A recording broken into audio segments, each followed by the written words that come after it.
Hi friends, welcome to my channel Supriya homely kitchen. আজ আমি আপনাদের কাছে নিয়ে এসেছি চিংড়ি মাছ আর ভোলা মাছ একসাথে ঝাল করব। তো তার জন্য কড়াই বসিয়ে দিয়েছি, কড়াইতে তেল দিয়ে দিলাম, বেশ খানিকটা সর্ষের তেল দিয়ে দিলাম। আরেকটু সর্ষের তেলটা গরম হোক, গ্যাসটা জোরে দিয়ে দিই বন্ধুরা।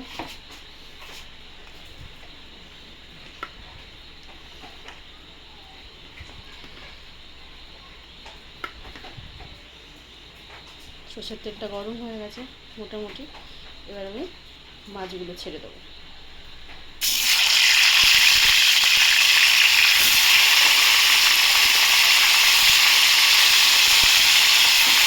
পরে ঠিক দেখুন বন্ধুরা, মাছটা আমার ভাজা হয়ে গেছে। এবার একটা একটা করে তুলে নেব।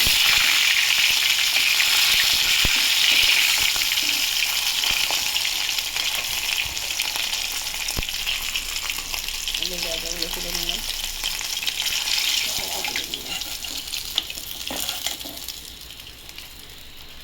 তো বন্ধুরা দেখুন, এই তেলের মধ্যে আমি পেঁয়াজ একটা কেটে রেখেছি, মিডিয়াম সাইজের পেঁয়াজটা দিয়ে দেবো। পেঁয়াজটা ভাজা করে নেব। পেঁয়াজটা ভাজে তারই মধ্যে আমি আমার দৃষ্টিতে হাফ রসুন, একটাও নয় হাফ রসুন ছাড়িয়ে রেখেছি, এটা থেতো করে নেব।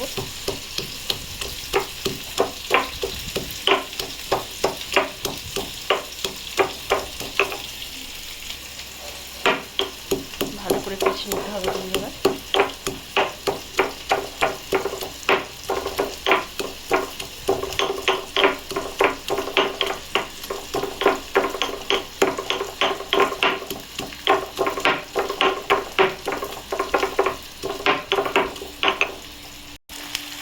বন্ধুরা দেখুন, রসুনটা দিয়ে দিলাম, থেতো করা রসুন আর নেই, দিয়ে দিলাম। ভাজা ভাজা করে ফিরছি। তো দেখুন পেঁয়াজ রসুন ভাজা হয়ে গেছে। এরই মধ্যে আমি একটাই আলু লম্বা লম্বা করে কেটে দিয়েছি। পেঁয়াজ রসুনের সাথে ওটাও একটু ভেজে নেব।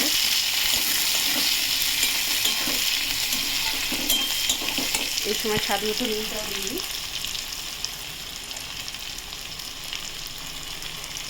স্বাদ মতো নুন দিয়ে দিলাম।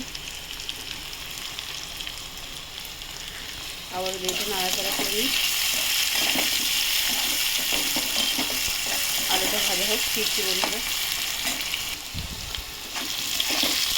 বন্ধুরা এখানে আলুটা হালকা ভাজা হয়ে গেছে। তো আমি এখানে এবারে যেমন ঝাল খাবে সেই সেরকম লঙ্কা দেবো। একটু লঙ্কার গুঁড়ো দিয়ে দিলাম, একটু হলুদের গুঁড়ো দিয়ে দিলাম, একটা কেটে রাখা টমেটো দিয়ে দিলাম।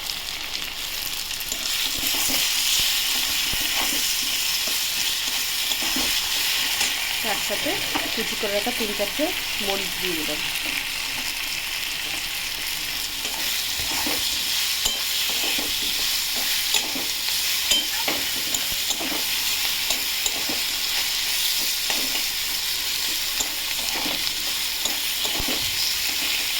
দেখুন বন্ধুরা, টমেটো গলে গিয়ে জল বেরোচ্ছে।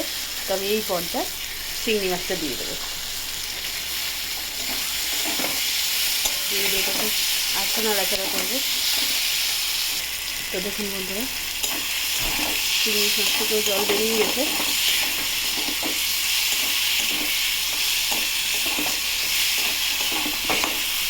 এবার এটাকে জল ঢেলে দেবো। শুধু মাখা মাখা করবো, বেশি করবো না। তো দেখুন হয়ে গেছে। তো এবার আমি এর মধ্যেই মাছগুলো ছেড়ে দেবো। মাছগুলো অনেক কড়া ভাজা হয়েছে, তো ওই জন্য এর মধ্যেই ছেড়ে দেবো। ছেড়ে দিয়ে এটাকে ঢাকা দেবো। ঢাকা দিয়ে ফিরছি। তো বন্ধুরা আমি এবার ঢাকাটা খুলবো। দেখুন আর একটু ঝোলটা শুকনো করতে হবে। এই মাছগুলোকে একটু উল্টে উল্টে দিই, এদিক এ পাশটা একটু হোক।